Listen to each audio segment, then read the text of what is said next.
Welcome to Conversations from the Edge of Consciousness. I'm your host, Kristine Madeira. For me, and possibly for you, the inner world of consciousness has always been much more real and way more fun than the so-called real material world. Growing up, I thought I was alone in this, but I'm not.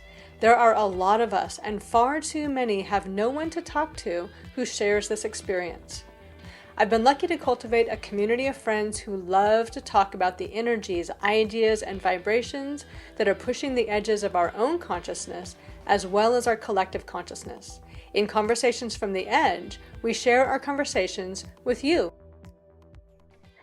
Welcome to Conversations from the Edge. This is your host, Kristine Madeira, and I am here with Michė Meizner, my very good friend and energy pal, and this wonderful alchemist with just amazing abilities to help transform energies. So thank you for being here, Michė. Thank you. Happy to be here. And why don't you tell us just a little bit more that you'd like people to know about you? Yeah, well, I call myself an inspirational humorist because I like to bring some humor and lightness to whatever I'm doing with people, and self-love and superpowers coach, helping people really get into who they are, appreciate who they are, and to, I guess what I've come to at this point anyway, is the idea that we are each here to really be ourselves, and that's the gift. You know, we came here to be the gift that we are, and unfortunately we spend most of our lives often trying to be someone else.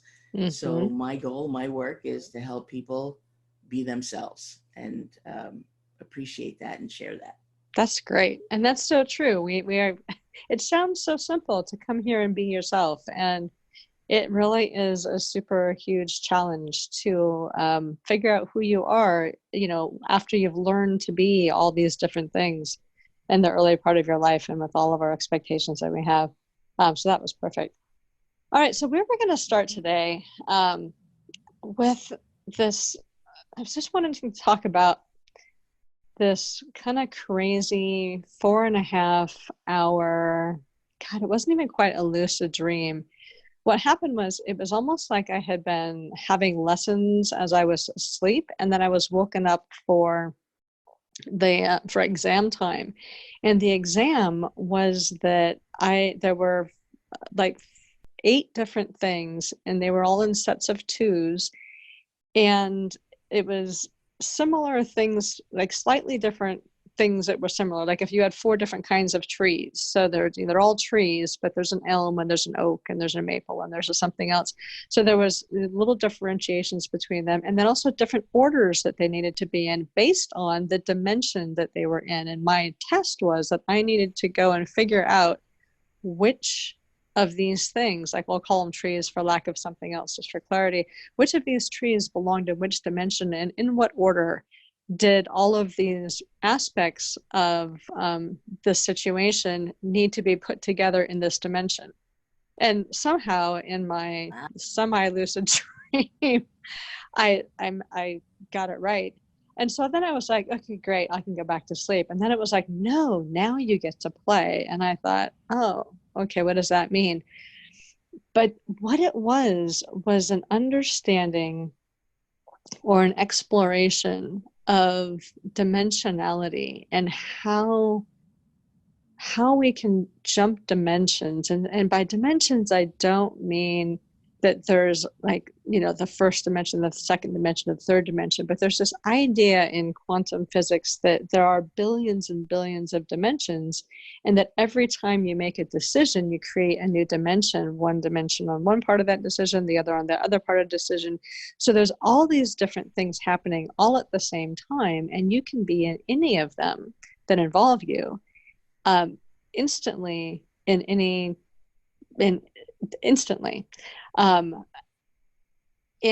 in places where there is no time, like in the quantum world where there's no time is infinite.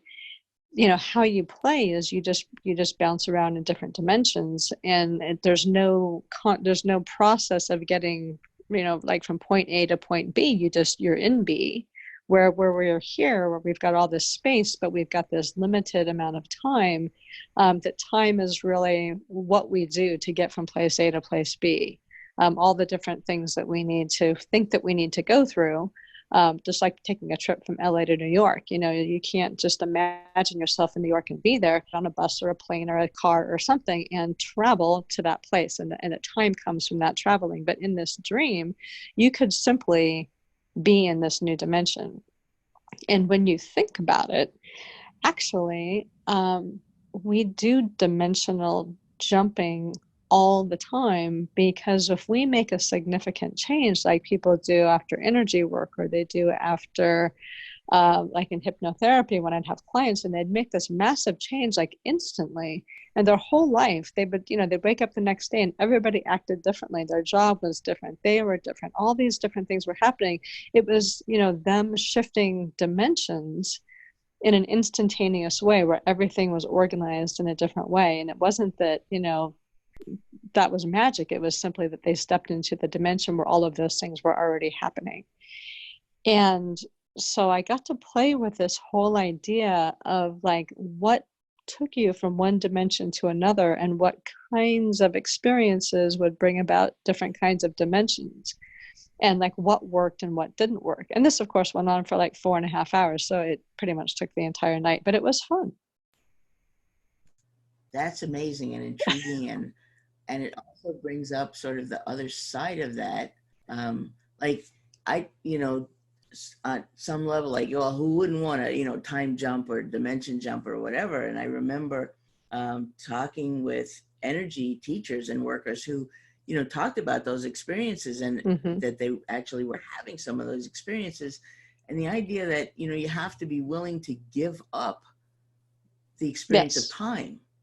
And, you know, and there's, you know, as you were telling this, on one hand, I'm so intrigued, and you know, I just want to ask you, well, what did you find out, and how do you do it? And I recognize this other part of me is like, well, wait a minute, you know, if I jump into some other dimension, like, will everybody else come with me? You know, and there's already this like holding on, you know, and not wanting to lose what I know. You know? Well, and that was part of it. Like there was a realization that there's only so far, like the way that we are now, there's only so far you could jump, because it has to be something that you believe is possible.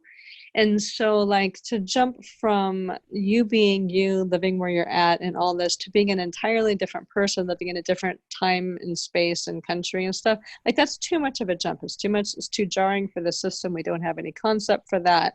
You know, our concept of time is that it's linear, that we move from A to B to B to B to B to B or whatever. And that there's little tiny changes that we need to do along the way. But the dimensional things is that you could jump from a place, and we've all had this experience where we've like made a really catalytic decision. Like I am completely changing, like I'm going to decide to love this person that I've had anger issues with for a long time. And like you make that decision so strongly that your whole energy system changes.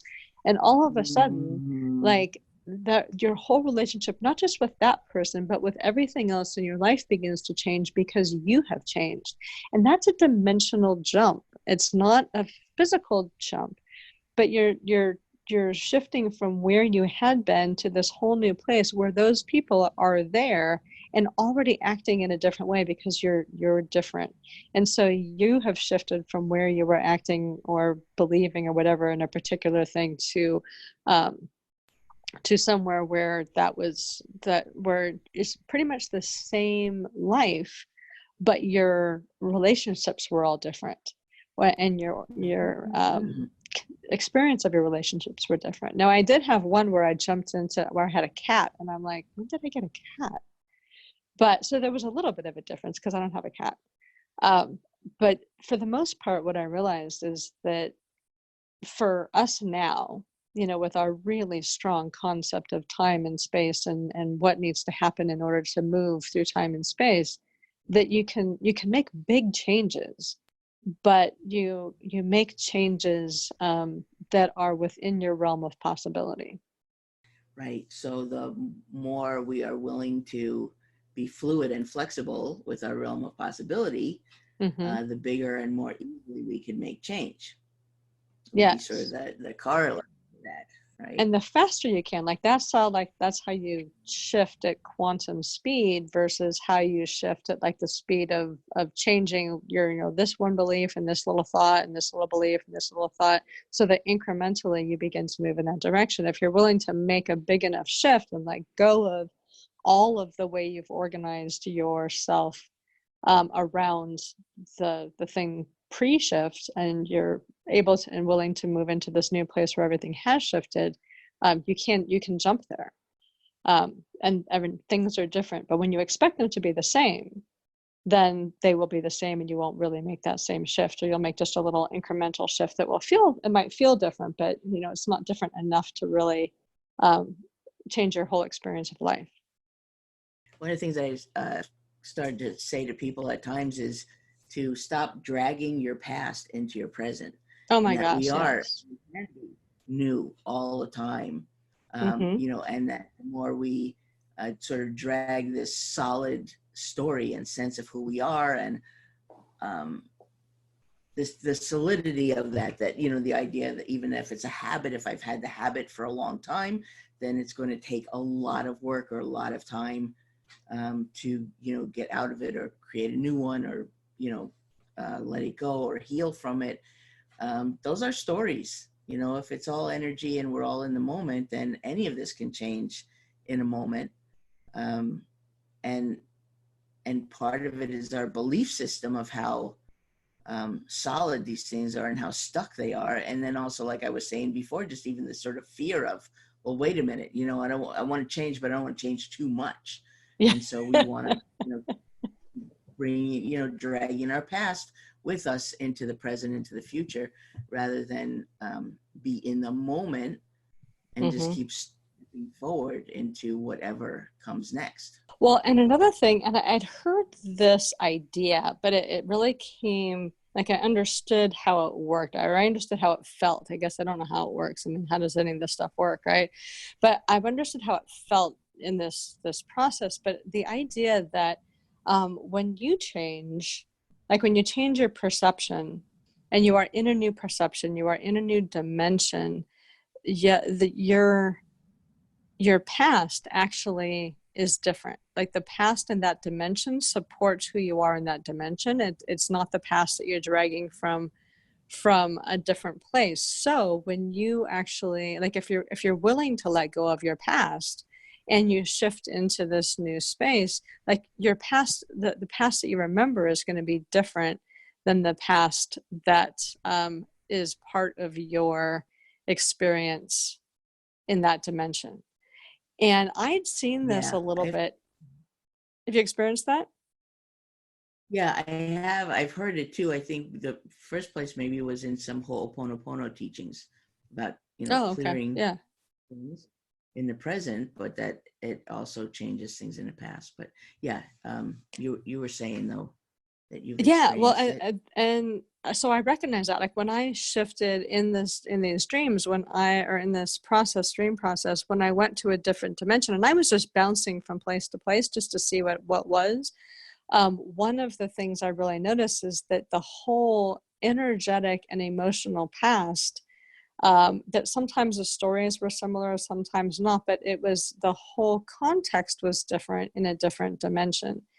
And so, some of the stories are the same, some of the stories are different, but it really was that when you were in that dimension and you kind of called on your memories of the past, and they've really discovered that memory is not local in your brain. Memory is actually out there in the field, and we access it. So this makes much more sense. That the Mm-hmm. memories of that dimension align with that dimension. So you're not dragging your memories from another place into a new dimension. But if you're willing to let go of your attachment to your old story and shift dimensions, like your whole past has changed. And Mm-hmm. how both bizarre and fun is that? Right. Yeah. Yeah. That's great. And the less we assume time is only a linear experience, Mm-hmm. when we think about, I mean, I try to wrap my head around the idea that all time is simultaneous. This brain doesn't know how to do that. But if I just even allow for maybe that's a possibility, even though I don't know how to do that, it can let other experiences sort of leak in between the rules and the regulations that I think operate in this dimension or in this viewpoint. And I totally forgot where I started that one, but I'll just leave it at that. But, well, and we can go really down the rabbit hole. There, I was listening to this Dr. Joe Dispenza, and he riffed on time space and talks about let's see, time. He talks about space time. And like in time and space is unlimited, and we've got this expanding universe. And so it really, if you think about the vastness of space, it truly is unlimited. But time seems limited. And then there's the flip side in the quantum world where there is no space. I can't wrap my head around that, but there is no space. There is no time. Sorry, there is no. Time is infinite. That's right. Time is infinite, and there is no space. There's only dimension. And so you experience by being in a dimension and then immediately shifting over to a different dimension. And so you can experience all of dimensions at one time if you are of that, level of consciousness, or you experience things. And it's not quite like you experience them simultaneously, but there's no time. So there's no linearity. So you can be in this moment, and then you can be, what we would consider 700 years ago, and then you can be like in, an alternate universe, and then you can be like all different things that you can experience. And it is a little warping. But one of the things that I really experienced in this, because I was just playing, like that was my play in this dream, is I would, because when you jump dimension in this, you really jump from one energetic signature to a different energetic signature. So sort of one experience of how you experience the world to a different experience. And so at first it was like, me wanting to experience, what does it feel like to be, to feel like, all is love or something like that. And I would shift to a different dimension where that was true for me, but I was aware that unless that was like this whole, like a holistic vibration, I was there, but like the whole experience, it's hard to explain this. The whole experience was not vibing with that. And let's see if I can get back to that in a circular way. So when I was moving from place to place, I would look at like a particular intention, like what would it be like to feel really abundant and have a really abundant life where like money was totally flowing, and I would shift to that dimension, but without a context where everything in my life was also in this elevated state. It was only that one piece. Like there was great money flow, but like there was the rest of it was really muted. And so as I was exploring these things, I was noticing that when I was focused on a single intention, I would be in a dimension where that intention was true. But what I really needed, and what I think the lesson here was that if you really want to be in a life in a state that that you're totally in love with, all of you needs to be in the vibration that you want to hold in all of your life.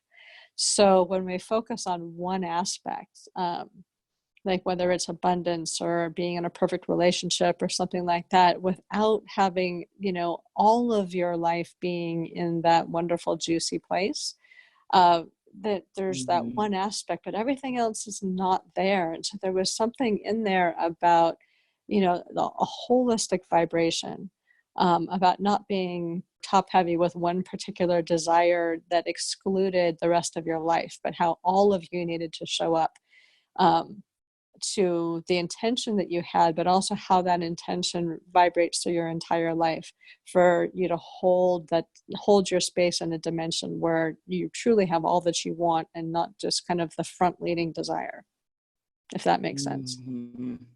Yeah. Well, one of the things that strikes me in what you're saying is that, you know, when you want to go into a dimension to experience this or that, there's still a sense of you are going somewhere and you're going to experience something outside of yourself. And so that in itself kind of sections things off because you're looking for this thing or this emotion or this experience, where as opposed to it being a completely sort of inside yourself, so that like I'm going in, I'm going to go over here and I'm going to experience the high vibration of, you know, abundance, but it's like the abundance is outside and it's going to somehow, you know, um, influence me, and I'm going to feel it because it's outside of me. But if you are looking for, say, a dimension where I am complete abundance and love, as that I'm the generator of that. And it seems like in that kind of mind space or consciousness, everything would show up in that same high vibe because it's coming from me. Does that make sense? It does. It wasn't quite how I experienced it, but I think that it does make sense, and it's a good way to conceptualize it, because even though I experienced it a little bit differently, the idea is the same, is that when the focus was on one single thing, um, it didn't hold, like that one single thing was true, but that one single thing wasn't what you really wanted. Like that, it was the whole package. Like the whole package wasn't there. But when I was in a dimension, like I was fully immersed in that dimension, even if it was just for a few seconds. But I was able to kind of feel around and like feel what was happening in that dimension. Like, oh, okay, so this is this, but look at all these other things that when I'm only focused on this one piece, really are not in this alignment. So it kind of comes back into this idea that I think we're all moving toward. And we've seen this in pop culture, we've seen this in energy, we've talked about it in a lot of different ways. And it's been particularly the movement in the last 20 to 30 years is toward this orientation of wholeness, of that we are whole beings, that, you know, we're not parceled out into little tiny, you know, pieces that we can just sort of cobble together, that we actually are holistic beings, and that if one thing affects us, it affects all of us. It doesn't affect just like, you know, it's like if you hit your toe, you know, your toe might be the thing that hurts, but anytime you walk or move, your whole body is gonna feel the effect. So, you know, we have this we're a whole being, and you can't just have one or two desires that determine your whole being. So let's see, where was I going with that? But this whole idea that we are whole, and that we need to embrace our wholeness. And the lesson here was, you know, to move as wholeness through these dimensions, but also, you know, to recognize our wholeness, to allow ourselves to be the fullness of who we are, and to let our desires or whatever it is that is moving us forward, to bring that into all of us and our whole life, including that shadow element, because that was another piece that, like when you're moving around, that part of you that's non-integrated, the part of us that we're always trying to make wrong or suppress or whatever it happens to be, like that, it came along as well, and it showed up in different ways in different dimensions as, you know, a part that was, it was separate, but there it was still, it was affecting the whole. It was easier to see outside of, you know, your ordinary dimension, because you're experiencing life differently. But that's part of the process, is to bring the whole of you into being, and then bring the whole of you into a different dimension, and not just one part of you. That's heavy. It all made so much sense at the time, and it still does. I'm still trying to translate it from the experience into language. And I'm better than I was like a week and a half ago when this happened, because then I was just like a babbling idiot, really, because it was all tumbling out. But I've had some time to integrate that, and to really sit back and watch that experience from awareness, to hearken to an earlier conversation that we had, and to experience the richness of it and kind of more of the truth of it than the immediate excitement of it, which is where I was about, I don't know, a week and a half ago. But it was Yeah. really profound. Well, yeah, I can feel that. And the kind of the frustration or the limitation of language, and communicating what you experience to me, in about something that we don't really have language for at all. And we certainly don't, you and I don't have a common language. It's challenging. I mean, how do we have new experiences and new awarenesses and just even within ourselves hold on to them and sort Mm-hmm. of taste them and feel them and look at them in different ways as we kind of explore it without having to kind of bring it down to something that we have language for, right? To not distill it, to let it be Yeah. what it is, let it be what it is, while you still continue to have it and look at it, and let alone try to communicate it to me or other people, Yeah, to it's the have a discussion. communication that's hard because Yeah. I can feel it and I can be kind of in the resonance of that experience very easily. But you're right, the translation of that experience that I had into something that somebody else could understand, that unless it's a direct energetic translation, which we're still not. Some people can do that really easily, but we're still not as a culture or humanness able Mhm. to do that on a large scale. And we can kind of get it with emotions and things because we'll pick up on other people's vibrations and their emotions really easily, and we'll take them on and we'll know what they are and we'll like resonate with that. So we have some example of that, but that's when we've got a common emotions or common ideas or common ideals or common something. But this was a whole different animal, and it was really interesting. And I think a lot of amazing things can come to us in dreams that we kind of think, oh, well, that's just the dream state. But what I've been trying to do with this is to really let the resonance of it kind of inform my body and integrate it into my body that way, and as a resonance, rather than trying to define it overly much. This is the first time I've really talked about it since that first day when I was a babbling idiot. So it is coming out a little bit better. But to really rest in that and let the truth of the experience emerge through me, rather than either deny it or trying to define it in some way. Yeah, I think that's really important to the allowing the resting in it. I like how you put that, because stepping out of that, we do want to tend to define it, and we don't quite have the wherewithal to define it because it's outside of our regular experience. This dream that you had was a big contrast, so it was very noticeable, but it Mm-hmm. makes me wonder how many experiences we have or could be having just in our day-to-day life that we keep, we are so quick to categorize Mm-hmm. or pigeonhole, or would just even talk about, and in talking about it, confine it to our language. That if we didn't do that, if we were, more in awareness and allowing, Yeah. how much different experiences or different levels of experience might we be having, at any given moment, right? Confining to Yes. something else.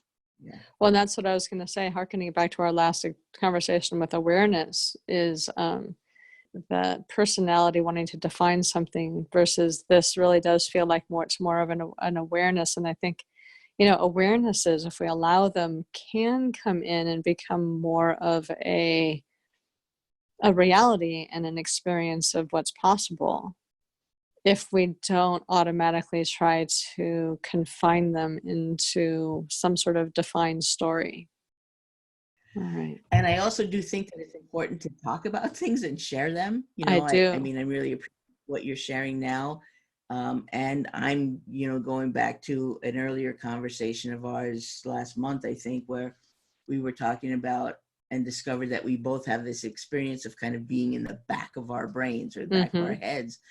And, I don't know what all that is or means or whatever, but I think that as we talk about these things, other people might notice, oh, yeah, I have some experience of, being aware of myself in different areas of my brain or whatever. And then we all start to have our own experiences of these things that we maybe weren't aware of, or maybe not even experienced because we weren't going there, right? But it's Yeah. like, there's an idea. I wonder what it'd be like for me to have a dream where I'm testing out different dimensions and trying to make some sense or have some experience of time and space in that different way. And it's like an invitation to other people, to myself, to other people um, to explore those kind of things and see for ourselves what that might feel like. I totally agree. And I think one of the things that, especially if this is really like way out there, new information for people, or a new, even conceptual idea about what's possible. And I listen to a lot of different things this way, where I don't listen with the front of my brain, to harken back to a previous conversation. I don't listen with the analytical mind. I listen with the back of my brain. I just allow the information and the stories, the energy, whatever, however you experience it, to kind of flow, kind of like a creek over stones, without trying to capture it and turn it into a story that I can believe in, or making it right or wrong or something, but to just allow it to flow, and to, notice what I notice with it, and to kind of allow my deeper self to pull in what's important for me to know, and to kind of just let the rest flow by. So it's a good way to listen from awareness, in that way, where you're not listening, trying to make something right or wrong, or fit it into your story or your concept of the world, but instead to just listen and allow that to I didn't want to say the word trigger, but to allow that to, bring you into a greater sense of what's possible, without having to make it true or false.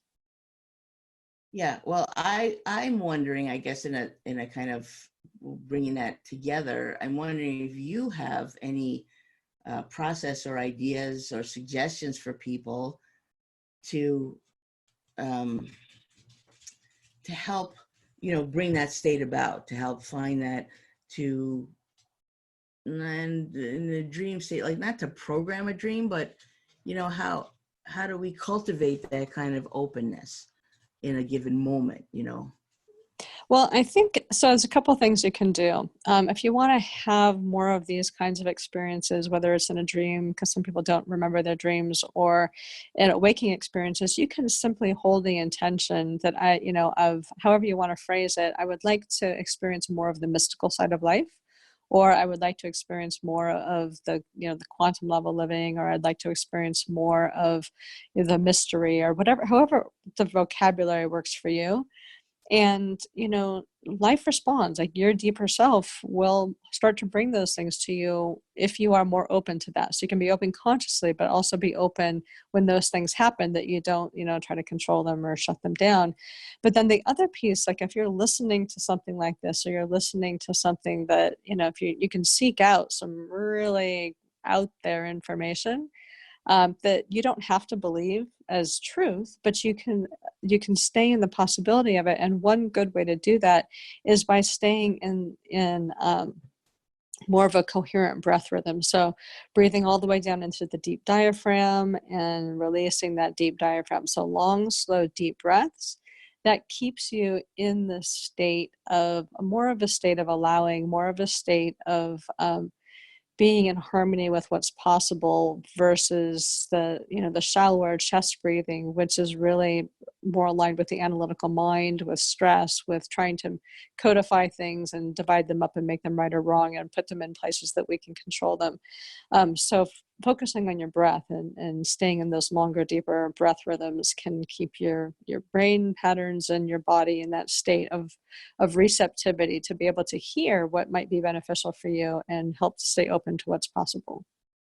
Okay, re-listen to this myself. Oh yeah, I know. I love listening like that. Things just slide in, and it's like, wow, that is so profound, and it's so hard to explain until something rises back up to the surface. So anyway, thank you so much for playing with me with this. It's given me an opportunity to really talk through a good part of this dream, and have a good conversation about it. So thank you very much for playing with me. Absolutely, always. So you can always find Miche's information to reach her at conversationsfromtheedge.net, but is there a particular place or way for people to reach you if they are wanting to just log on right this second and find you? Yeah, well, probably best place to find me these days is on Facebook, Spoonbender's Cafe. I have a business page of that name, and I also have a group that you are welcome to join. Just put in a request, and that's Spoonbender's Cafe group. So you can find me there easily. Yeah, and from there you could find most of the other places that I hang around and share things, like on YouTube and LinkedIn, and can always just send me a message, and I'd be happy to just connect and chat. So All right. I'm available. All right. Well, thank you again so much. We will be talking again soon, and it is always such a pleasure to talk with you. This is your host, Kristine Madera. I hope you've enjoyed this conversation from the edge of consciousness. You can find all our conversations at conversationsfromtheedge.net. You'll also find links to schedule a private conversation with me or any of my friends, as well as tools to help you expand your own consciousness and explore what's possible for you outside the boundaries of your current perceptions. Feel free to use this podcast to start your own conversation by sharing it with friends, on social media, in your blog, or even in your own podcast. And as always, live the adventure of pushing your own edge. It's the most amazing adventure there is.